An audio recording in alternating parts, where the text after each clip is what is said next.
Design is at this weird intersection between art and science. And that part of redesigning and experimenting is the art side of it, I think. Everything outside UI and apps have something to teach you. You can grab a book and just study art, colors, and lights and shadows. So there's a lot in Faye that it was inspired by art. Exposing yourself to those things and understanding how these things make everything look is how you practice taste. Welcome to Dive Club. My name is Rid, and this is where designers never stop learning.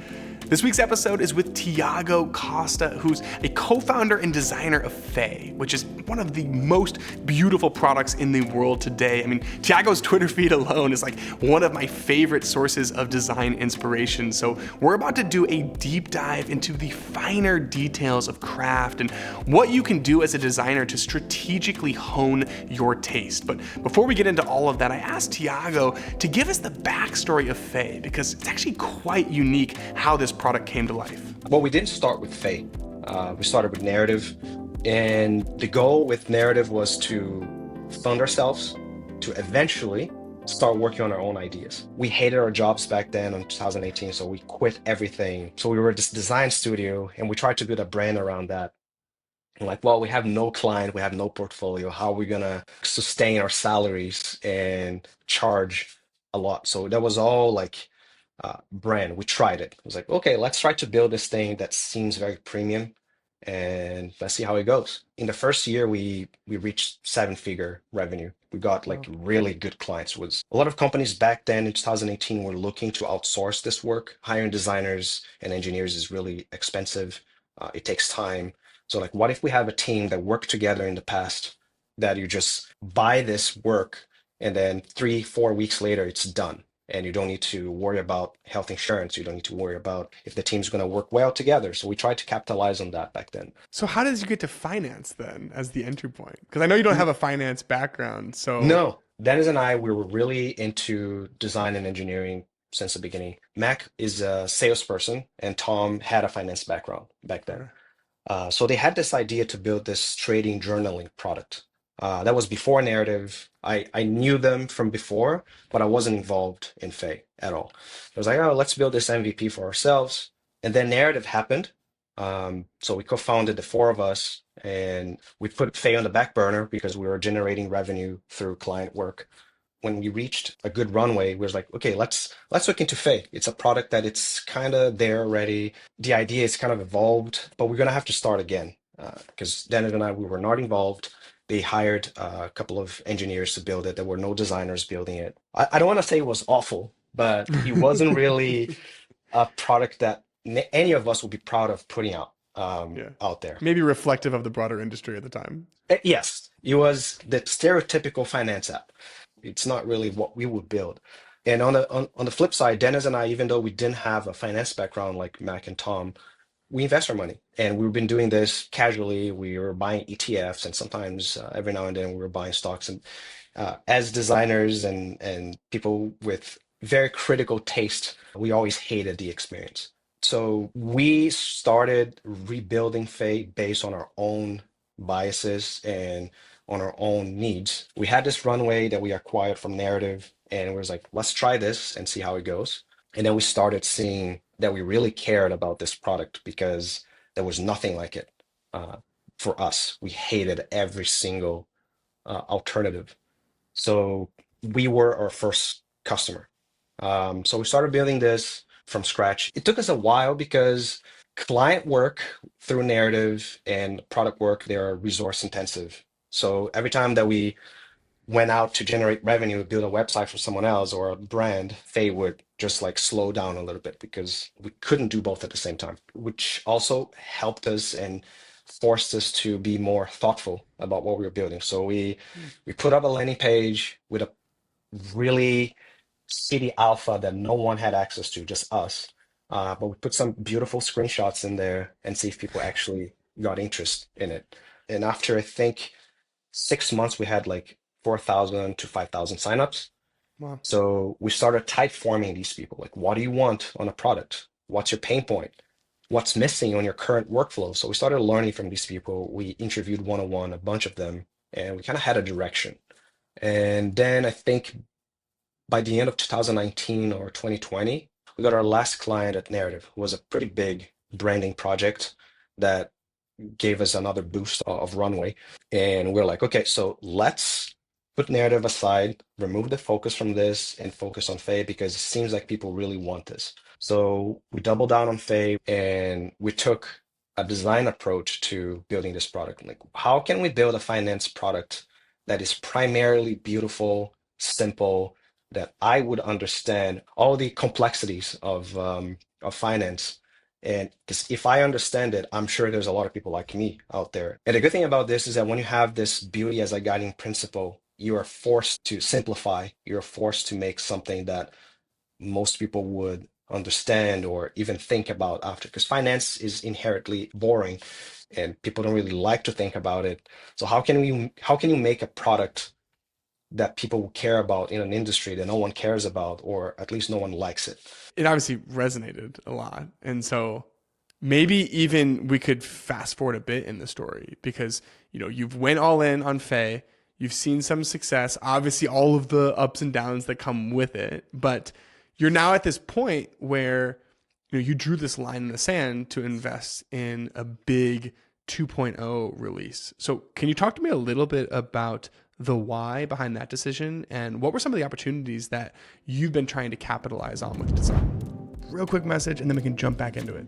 One of my favorite parts of the recent episode with Smith and Diction was hearing about Mike's experience generating brand imagery using Visual Electric. I was already in Visual Electric because it looks like Figma. It feels like Figma, it operates like Figma, and that, to me, I was just like, I was comfortable. I felt like I can move around in here with confidence. I think that's exactly why I love the product so much too. And sure, it's the most photorealistic image generator out there, but it's also so clearly built specifically for designers, and every single part of the UX is elite. So this is a reminder that you can get your first month for free using the code dive.club. Just head to dive.club/electric to get started. Look, I don't know about you, but I've never been happy with the way that I get async feedback on my designs. Whether it's Figma comments, Loom videos, Slack threads, it's a mess. So behind the scenes, I'm working on the product that I've always wanted to exist. It's called In-Flight, and I'd love to show it to you before it goes live. So head to dive.club/startup to get a little sneak peek of what's coming next. Okay, now on to the episode. There were actually two reasons why we thought about 2.0. The first one is more esoteric. It's more of designers always seek perfection. So, and perfection is like a goalpost that keeps moving.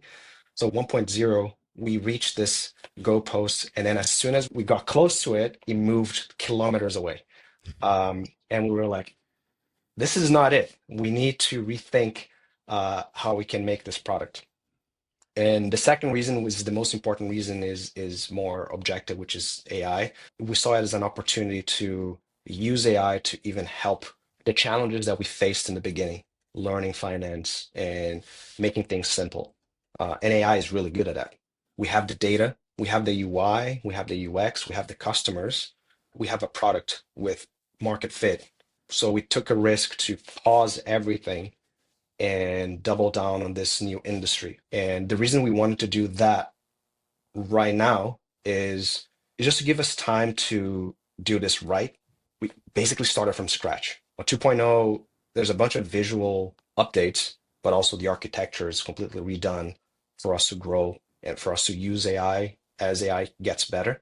Can we drill into some of those early explorations? Like, what were you even doing as a designer to figure out from scratch what an AI native Faye could look like? It's a great question. Finance can be summarized as, or at least financial products, research products, Bloomberg or whatever. It's just cramming up data and the user does the work. If you pay $2,000 a month to get a Bloomberg terminal, you'll see that there is a lot of data, but the user has to do the work to understand this data. So we saw an opportunity with education. How do you make your customer understand this data better, but without telling them what to do? AI is really good at that because AI is good at interpreting data. So we redesigned the product to put the data on the background, and AI will do most of the work for you to interpret what this data means. Okay, so you freeze 1.0 development. You're from scratch, cranking out an incredible amount of screens. You're the only designer. I would imagine, based off of just my reading between the lines of how you all work, you probably have pretty arbitrary release deadlines. Like there's no one like over you cracking the whip No, kind of thing. So when you have this massive pile of screens that you need to get through, talk to me about the feeling that you get that gets you to the point where you're like, yes, this is good enough. This is ready to ship. not having a deadline is a blessing and a curse because you can linger on this goalpost of perfection that keeps moving and then never ship, which is dangerous. We have a pretty well-rounded team. As I mentioned before, we were friends for a long time, so we made it a point with narrative to always be policing each other on everything. We don't really care if we will offend each other. We don't think about being polite to each other. So we always give feedback and expect feedback. So the deadline is basically us policing ourselves to not die, but at the same time finding this balance of shipping something we are proud of. Stopping 1.0 was a risk. We knew from the beginning, but we didn't really care. As I mentioned earlier, we built narrative to pursue good ideas and to build good products that we were proud of. So managing design and managing deadlines, it's almost like gut feeling in a way. Being the only designer is also a blessing and a curse. A blessing because I don't have to document everything that I do. I know where everything is in Figma. We have a page that it's components. I think most designers do that. We have a bunch of components in there, so we have drop downs and a bunch of things. Maybe this is awful because if I'm no longer here, if I get hit by a bus, our engineers are going to be lost. I think if we were a team of 30 designers will be harder because a bunch of designers will be working at the same time and increasing the complexity of these screens. And we also have a Figma file called Graveyard. So when we retire a feature or a design, I move it there. I don't keep it on the main file to not cause any confusion for the engineers. So we sometimes we also look at the graveyard to see how far we got into the new designs. Sometimes the old designs were better, and we bring it back. Um, we tried most of the time to always improve it, but sometimes we you have this idea you're taking a shower and you have this you think that you're fucking Johnny Ive and you came up with this thing and it's like no, this sounds amazing in your head, sounds perfect, and then you do it and you put it out there and people don't really get it. I'm laughing because we talk a lot about like the lost in translation from Figma to code, but for me, most of my design quality is lost in translation from the shower to Figma. That's like where Yeah. the really steep drop off happens. Yeah. Being a good designer is to say no to most of the ideas that you have and yes to the ones that could work within the context of your product. So even like when we get feedback from customers, the feedback on a surface is really good. Like when you read it, it's like that makes a lot of sense. And then you start applying this to your product and it just crumbles everything. It makes no sense within the context of how the product works right now. It's very easy to fall into the trap of feedback and good ideas. Uh, and it's very hard for you to say no to a good idea for the betterment of the product long term. There's a lot of shower ideas that didn't make into the product that were amazing. You feel like a genius in the shower, but a lot of the times they don't work. Let's talk a little bit about where those goalposts were moving from 1.0 to 2.0. And I want to kind of go deep into your visual design practice. For me, especially when I'm the only designer, I'll work on something for like 2 years and you're kind of figuring out what the visual language even is along the way. And Yeah, parts of it you love, and parts of it you're kind of just like, ah, man, I would have probably done that a little bit differently now yeah. this time around. And so the idea of the reset, the blank Mm, slate, the ability to take everything that I've learned, everything that I kind of hate in the interface, everything that I want to double down onto, and to just try again. Like that's yeah. so attractive. And I don't think that a lot of designers get that type of opportunity. And so I'm curious, like from a visual standpoint, were there ways that you really wanted to capitalize on the clean slate that you were given with 2.0? Being a company that is growing and being a company that afford us time to think about these new ideas and um, feeding my design wishes and changing things all the time. Not everyone has this. So we are in a position where changing is affordable in a way. Obviously, we can't drastically change what the product offers because otherwise maybe everyone will cancel and we're going to not have a business. But you know, validating your old work through your new work is how you improve as a designer. So, as I mentioned earlier, having this beauty as a guiding principle is really what defines what we change in the product. And as you release something 2 years later, it can kind of look outdated. So, design change all the time, techniques change all the time. Maybe you watch a movie, you see a painting that just, you know, flicks something in your brain and you start liking a different color or you learn a technique that you want to apply in the product. So that's usually how you evolve as a designer as well, to keep trying things all the time. So for example, I always hated our command line. The contrast was bad. It was in the middle of the screen. We use the command line to almost as a drop down sometimes when you want to filter something, the command line just appears there. I always thought it was obnoxious. And first thing I wanted to do is to move away from the interface. So like, what if we move down and then you can still see a little bit of the interface? And then, like the idea started evolving and it felt weird and disjointed because the nav was on the side and then the command was at the bottom. So like you're kind of looking at two things at the same time. So like, what if you move the nav down? Maybe you make the nav become the command. That's kind of a weird idea. It's been done before, but is it going to work? So that's kind of how your process starts evolving. You start redesigning some things and then it doesn't really make sense. So you design the thing that doesn't really make sense into the new interface. There's not really a science behind it. It's just like gut feeling. Design is at this weird intersection between art and science. And that part of redesigning and experimenting is the art side of it, I think. So you're not really thinking about data right now. You're not really thinking about your customers. You're thinking about making something that looks really good. You're thinking about making something that makes sense, that is cohesive. And then you start with an animation here and there. And then the animation doesn't really make sense with the color that you were using before. So you change the color and then maybe it can look like an elastic. So you change a little bit the texture of it to look a little bit more tangible. So that's how you start redesigning a product, at least for me. I'm sure a lot of people plan and wireframe a bunch of things and they have these ideas. We don't do any of that. We go on Figma, we get a screen, we try to kind of like move things around. Sometimes we get into a huddle with the team. The team screams at me and say that it makes no sense.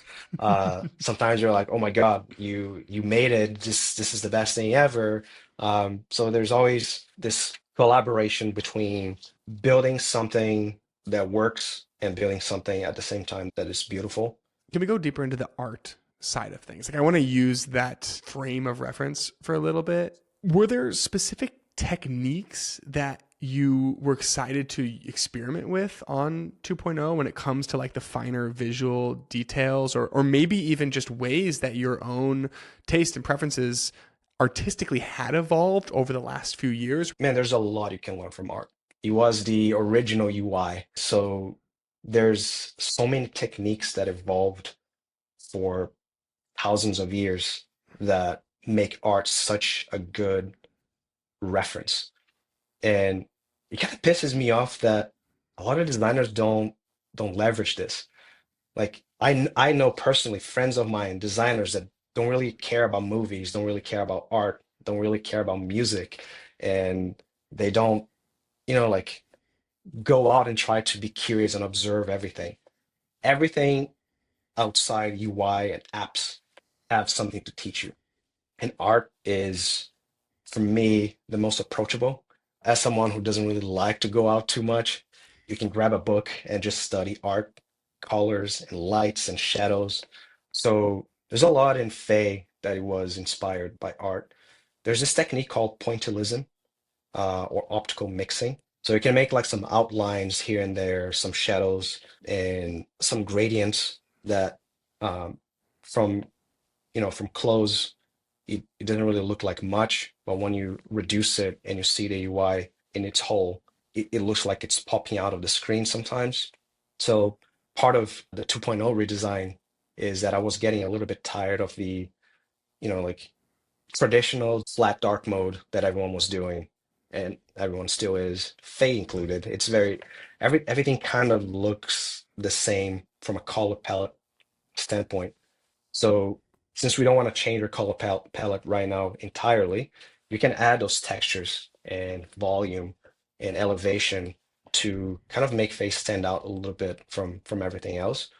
There's a lot of inspiration from movies as well in terms of color palette.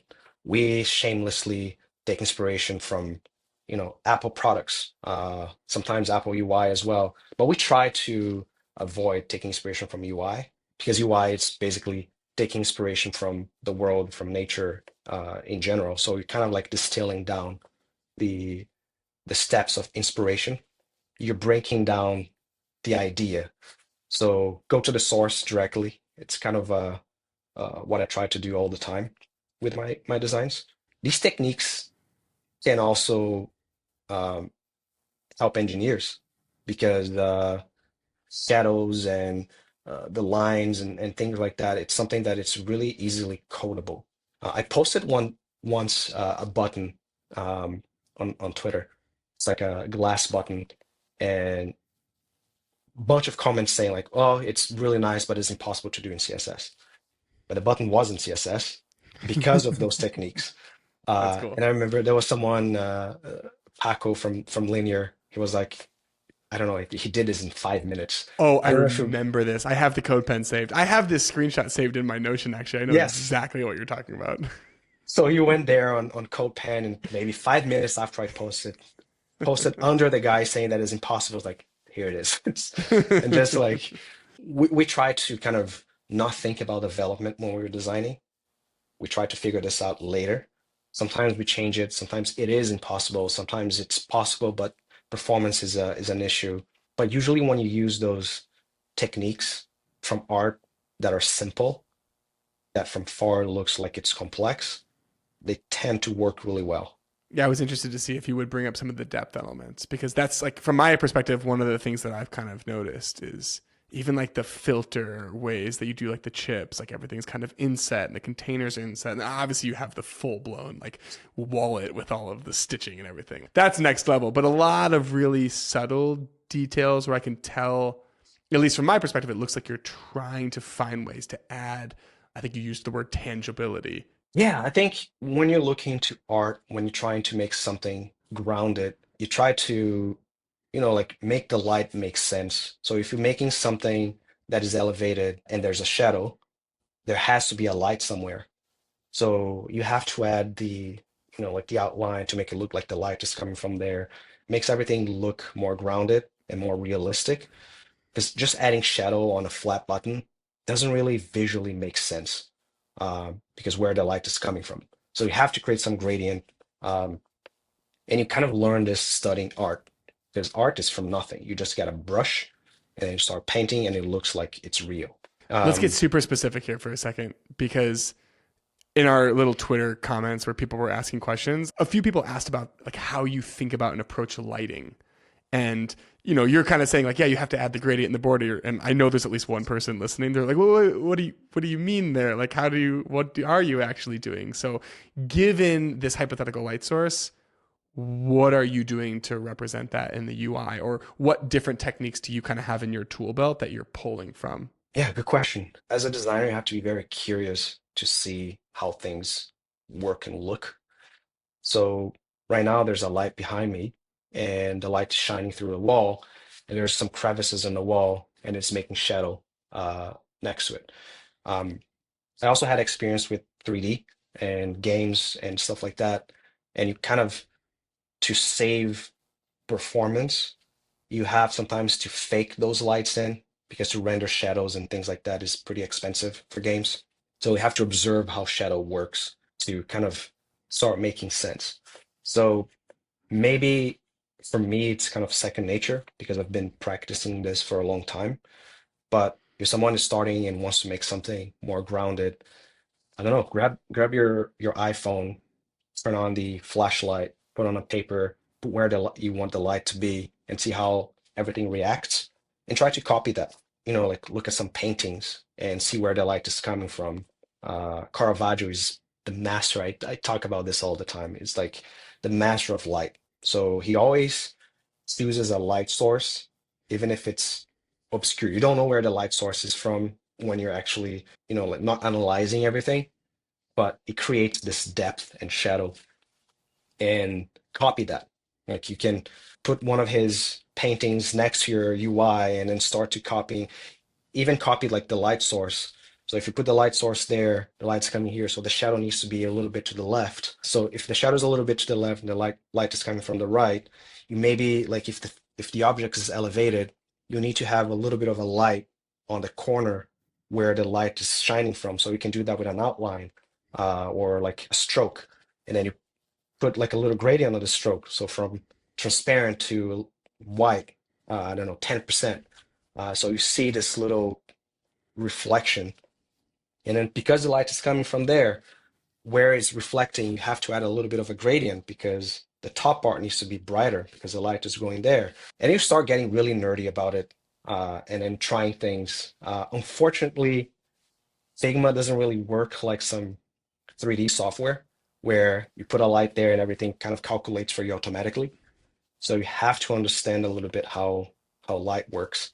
And I do the same for lines. So if there's a light coming from the top and there's a line, for the line to be grounded, the line needs to be kind of like punctured in the background or something, maybe floating. If you make the line floating, you're gonna have to do a shadow. If it's punctured, you need to do a little highlight at the top, and the line needs to be kind of like a hole, so the hole is black.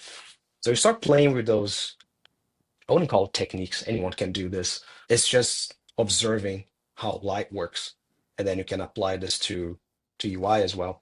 Maybe you know what I'm about to ask based off of our DM history, because I've been taught in my, visual design 101 that when you're designing a dark mode interface, as you stack elements, they become lighter in color as they approach this hypothetical light source, and shadow contrast is a little bit harder to achieve. Yeah. And yet you kind of do the opposite as like the core pattern of Faye, where you have like the lighter page background and then darker containers.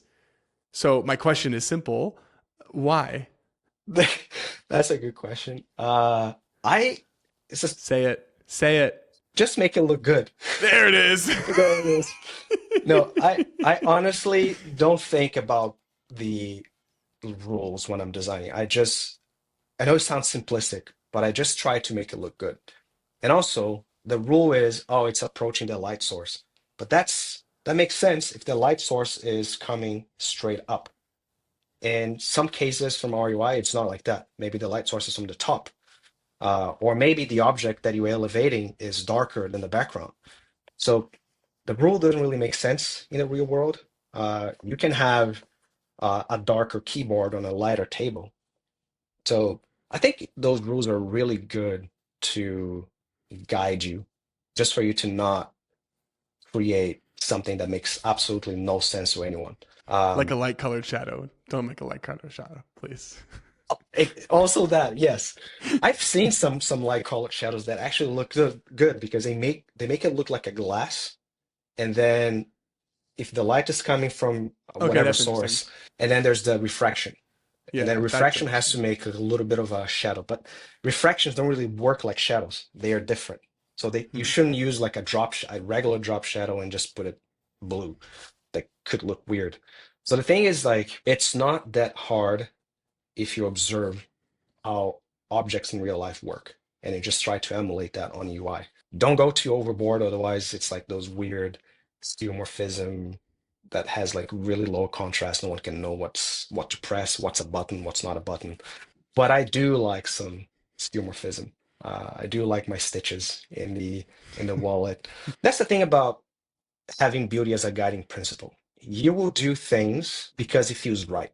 The idea wasn't I'm gonna do a wallet because I wanna do some stitches. You're gonna do a wallet because there's a credit card. It's like you follow the narrative and then you build around it. You make it work. But if you think about making a wallet, you're gonna do the fucking stitches because your wallets usually have stitches. And you do it because it's right. It's just this thing that, oh, no one's gonna notice it if you don't do it. That's true. You don't steal a store because someone is watching. You don't do that because it's right. And these things stack up.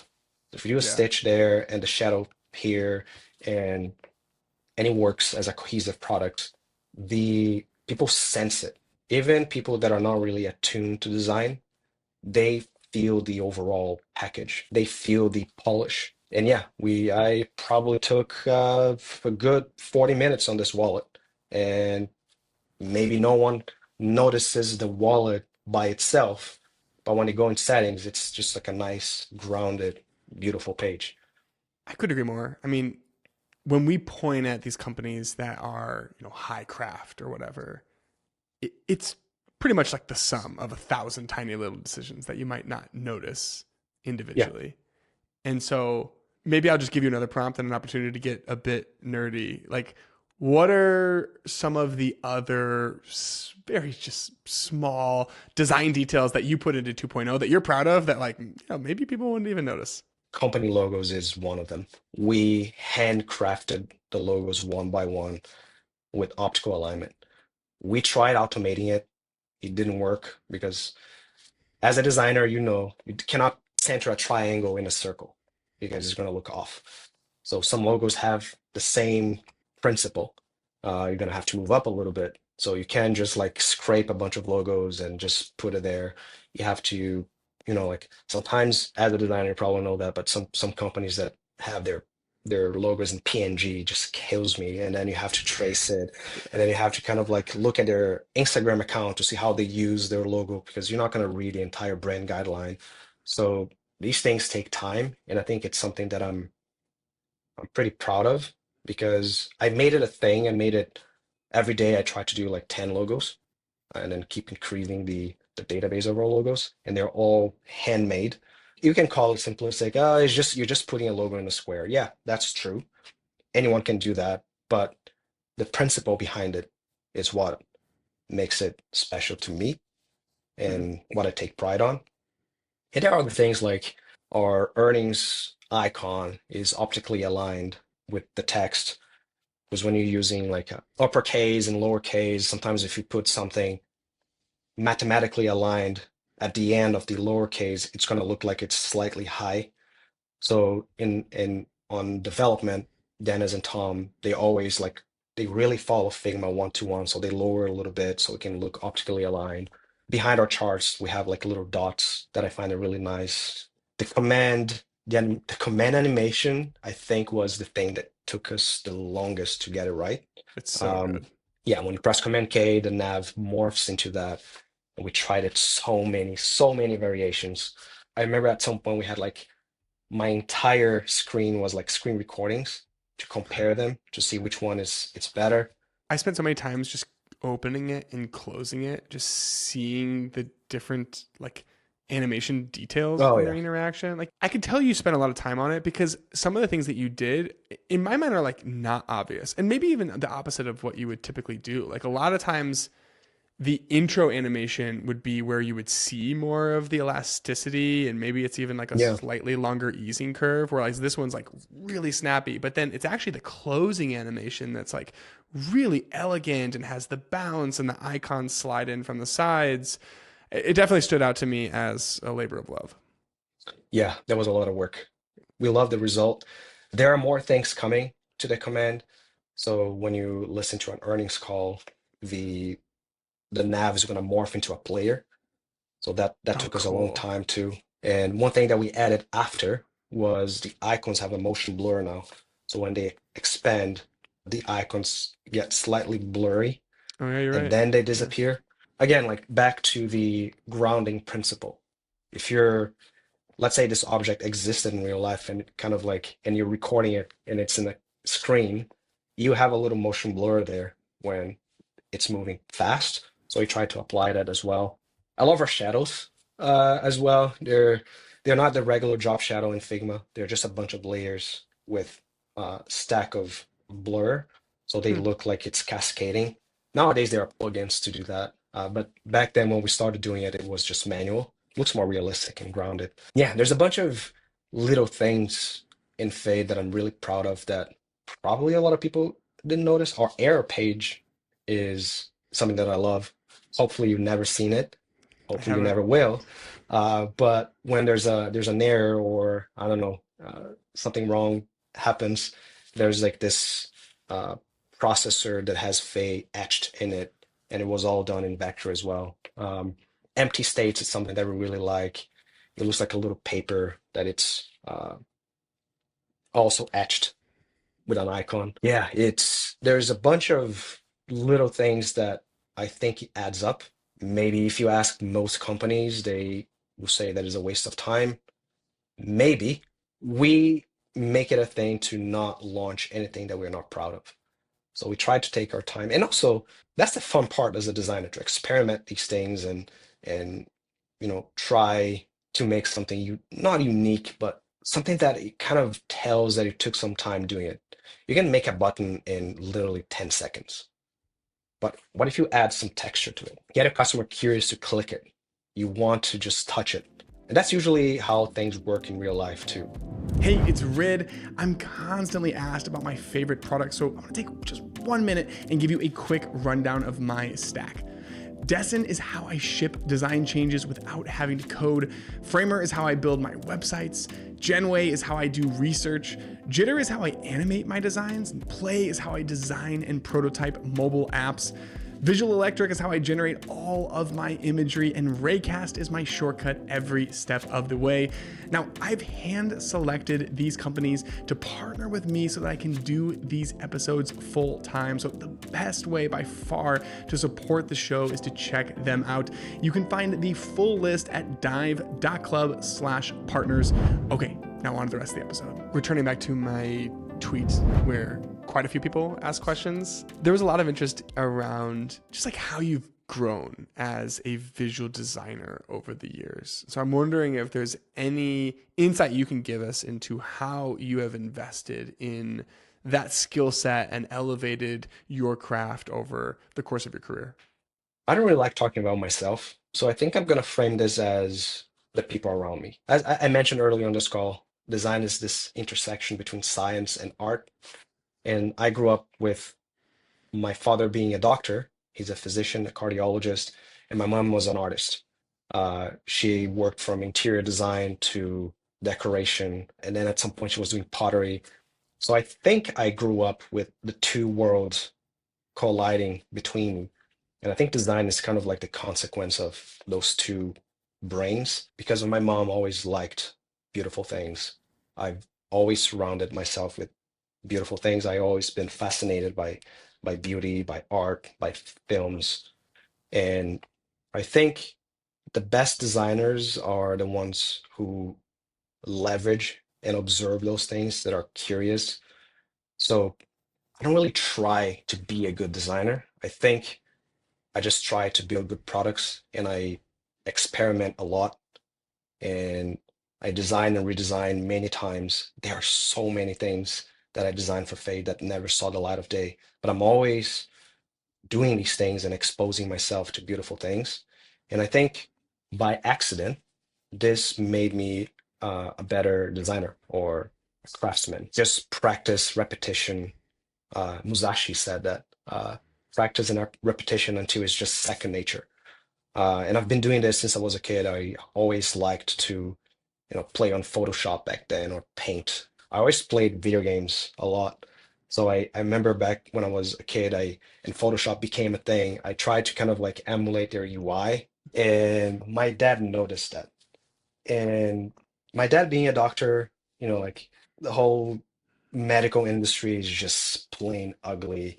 But my dad has always been, maybe because of my mom, and it's probably one of the reasons why he married my mom, but he always he's been his calligraphy is amazing. It's like the most beautiful calligraphy I've ever seen. For a doctor, it's kind of It's Yeah. kind of rare. So he always cared about visuals. So he started to ask me to help him with charts and visuals for his articles. He published a bunch of medical articles. To this day, he still does it. Luckily, nowadays AI is very good at this, so he Mhm. doesn't need me. So he wrote a paragraph about, or some articles about, pallets or whatever, thrombosis and things like that. And he was explaining how the blood works, but the text was so complex to me, especially as a kid. I think it was like 16, 17, or whatever. He was explaining, it's like, that makes no sense. Like, yeah, but I wanted to explain to a reader like you. I know you're not going to read, but I wanted to make it nice. So I started learning back then Maya. I don't even know if it still exists. It was Maya, and the renderer was called Mental Ray. It was like, what if we did like a vessel and then the cells come in the blood and then you do some lines and whatever and you explain what it is. So I started playing with it. And then when I showed it to my dad, he was like, oh my God, this is it. I'm just going to submit this. And that was the time where it was either a mistake or not, because every single week and every single article that he was writing, I was the one doing the graphs. So That's cool. it was a lot of 2D graphs and things like that. So I kind of trained since I was a kid in distilling very complex information into something that is kind of like fun to look at. Until one day I received like I did like gastroscopy back then, because I was having some stomach issues. And and then when I received the prescription, it was a paper explaining what I had to take, and it was like it made no sense. I would forget everything. I would take the medication wrong. So my dad came to me like, "Why don't you build a chart for this, like a table?" It's kind of a good idea. So I went there on Photoshop back then still, and then I built this very easy for me to understand what I needed to take. So that was the first time that I designed for a customer, for me. So I was like the user of this interface. It was the first interface I think I've ever built. And when my dad said that, he worked in a hospital and he had like this group with a bunch of doctors. Like this is how a prescription should be, so people should understand them and not make mistakes. Once he did that, all his friends started to ask me to design business cards and prescriptions and things like that. So since back then, I was kind of like training to distill complex data. So when I got into Fay, it was kind of second nature to me. Even though in the beginning, as I mentioned, I'm not like a finance expert, but I am the customer. So how it was the same principle, right? How I'm going to distill complex data into something that I understand quickly. It kind of fell on my lap that it fits with something that I'm not terrible at. Designing Un- charts. Yeah. Underselling. You're underselling. you were I mean, you were born for this. And it's cool too that like not having a finance background but still having deep expertise in the core primitives is like the yeah, superpower, right? Where like you understand what needs to exist visually and from like a UX standpoint, but you're not so embedded in the old state of the world that it blinds you to these new opportunities for simplification. I really love that you mentioned that. I once received a feedback from a very good friend that Faye is great, but we don't have founder market fit. And I never heard of this before. I know it's a YC term. I never forgot. Nowadays, I think his feedback was wrong. And I think it's kind of a blessing in disguise. Not having founder market fit, at least for our case, really helped us attract people like us to a product like Faye. Because you, for example, you don't have a finance background, I assume. I don't think you would ever download any other product. And Mm-mm. here you are as a designer, similar to me, using Faye. So it was easier to talk to the customer that we wanted to attract. And a bonus for that is that we are actually attracting finance people. There's a lot of hedge fund managers, and there are people that are using Fay now in conjunction with the Bloomberg terminal that they work at banks. But the majority of our customers are just people like us. You are your biggest critic. As a designer, you probably know that really well too. There's even this meme that you're going to redesign your portfolio 1 billion times and you never do it because you're never satisfied. And I feel the same way with Fay. Not like Faye is not my portfolio, but it kind of is, and you're It always kind of redesigning is. it. Yeah. So you're never satisfied with it, but and the customers love it. The feedback that we receive all the time is so positive, and also it's we're really lucky because our customers are just like good people. It's hard to explain, and it's just easier to design when you relate to your customers. So I think that's why I became a designer. I think because of, like this fascination with art and how things work. Being curious, I think it's like the number one quality that a design could have. Just ask questions. We're talking about the shadows, why shadows are the way they are. Observe It's like we were talking about earlier with the heightened awareness. You're this, just yeah, this heightened taking in awareness. everything around you. Yeah. Yeah, I think that's what defines taste. You're Mm. exposed to these underlying configurations of how things look, and we always search for symmetry. We always search for things that are in order accidentally. The nature is perfect, right? Everything is in order. It's mathematically perfect, but at the same time, like they change, they move, their colors, their light.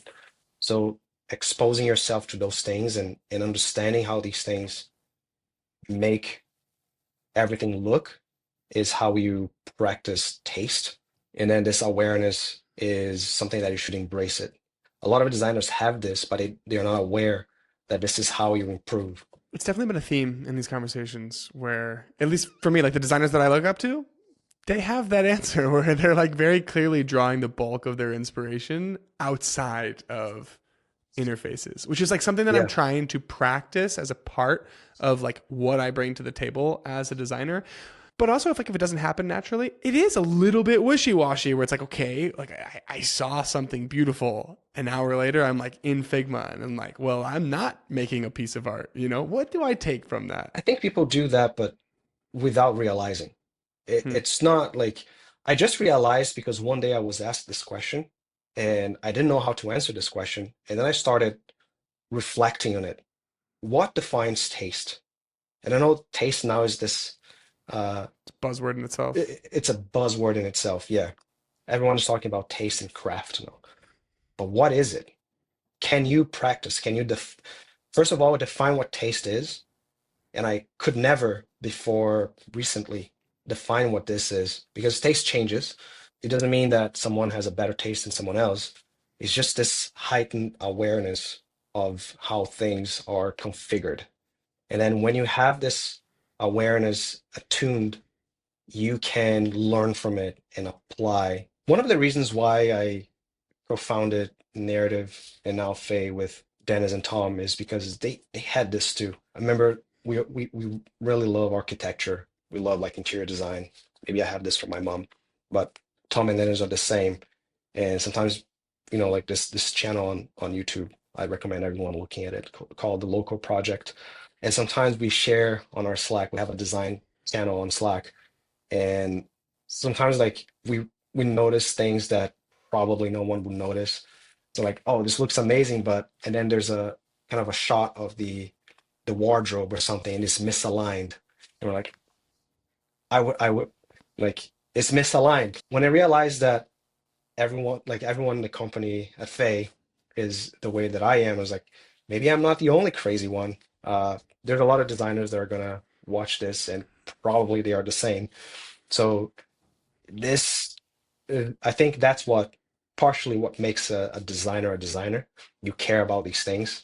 Like there's a lot of talks on AI and AI is going to replace the designers and things like that. And I think he will, but not all of them. The heightened awareness becomes so much more important in the future too, when Yeah. the baseline for what good is going to rise. Like Oh yeah.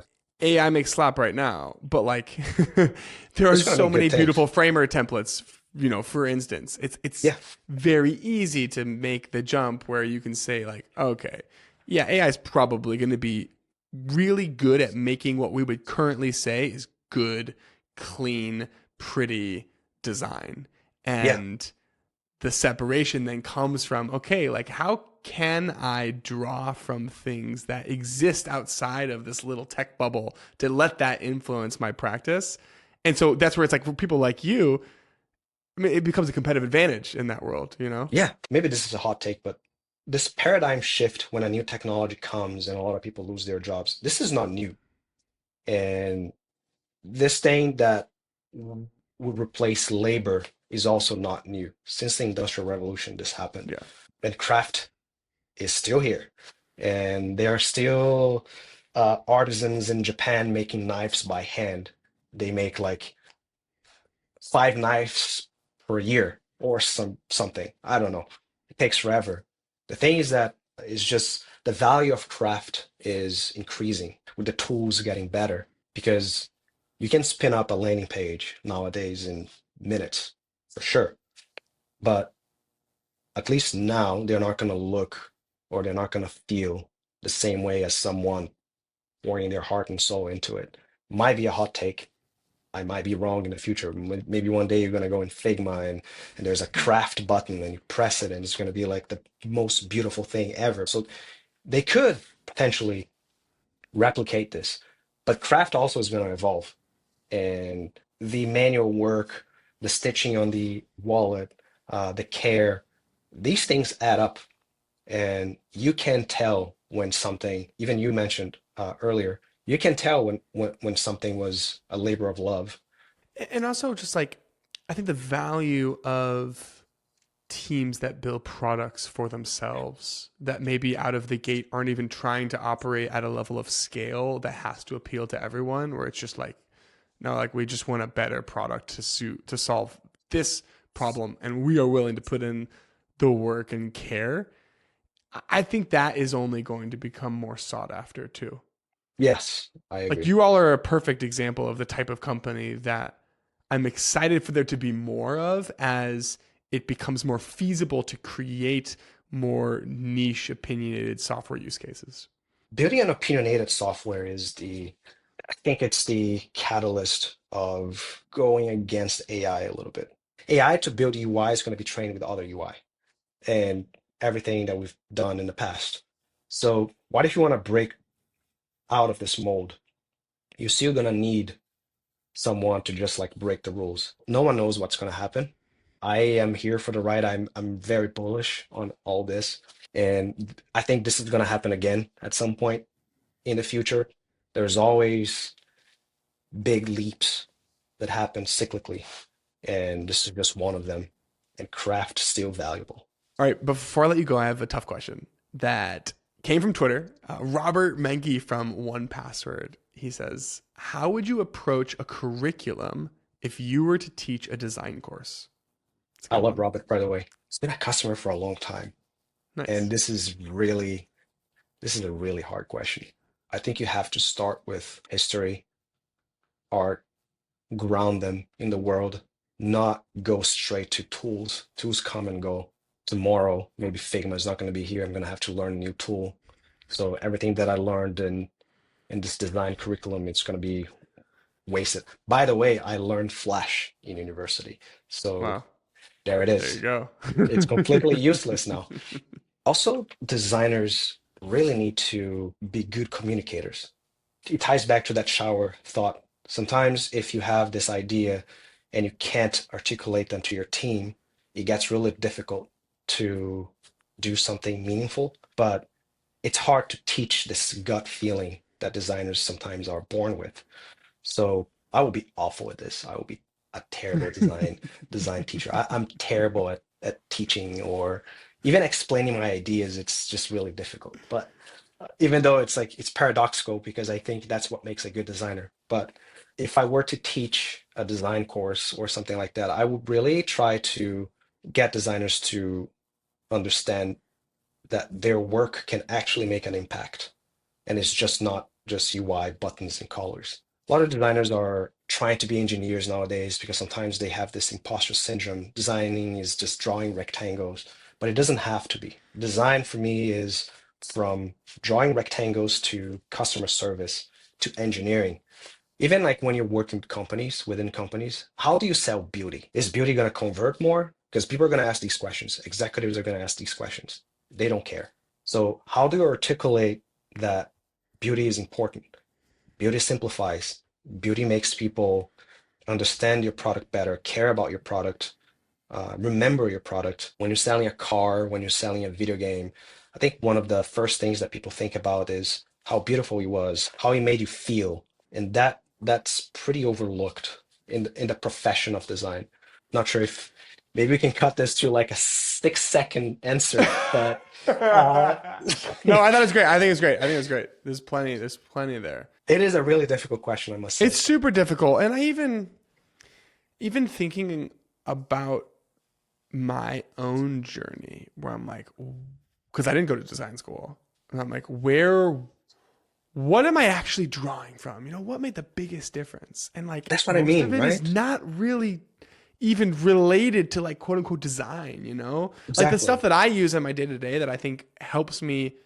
I'm not even gonna like say be a better designer, even though I do think this is what it is, but like helps me succeed in my role, you know? Mhm. I'm drawing from like my experience raising funds for a startup as like a early 20-year-old, you know, and like getting people excited about concepts and thinking about product strategy and that kind of stuff, you know. It's like that's so much of what dictates our effectiveness as designers exists outside of the pixels. Yeah, and being able to react to the environment, to feedback. A lot of designers don't really like feedback because they're very passionate about their work, but I think it's because how they are thought and how they are thinking about their work. They think about their work as goals and deadlines, but their work is just continuous. It's never going to end. So when you get a feedback, obviously you can ignore it. Sometimes, a lot of the times, feedback is just wrong. But a lot of the times it's right. And then even if you don't apply it right now, even if it's not personal, it could make you a better designer if you learn how to listen. It's very paradoxical because design is a very visual profession. But I think the best designers are the ones who listen really well. And not only to customer feedback or to your team's feedback, not even mentioning that, kind of a given, but it is like ties back to what we were talking about on the inspiration, on the art, on the what makes the world look like it looks. So listening, I think it's how am I going to teach that? I have no idea, but I think there's this part of ego. A lot of people are scared of giving feedback, and then you kind of grow up not having you kind of grow up being sensitive because when you get a negative feedback, it's just like the first one you receive or the second. But if you start receiving criticism from the beginning, you become more resilient, and then you start listening a little bit more. Thiago, this has been amazing. A long time coming. This has been, Yes. I think, over a year in the works. It was worth all of the wait. This was a lot of fun. Really awesome to just hear how you think and talk about design. It's super inspiring. So thanks for coming on and sharing it with us today. Appreciate it, man. Thank you for having me.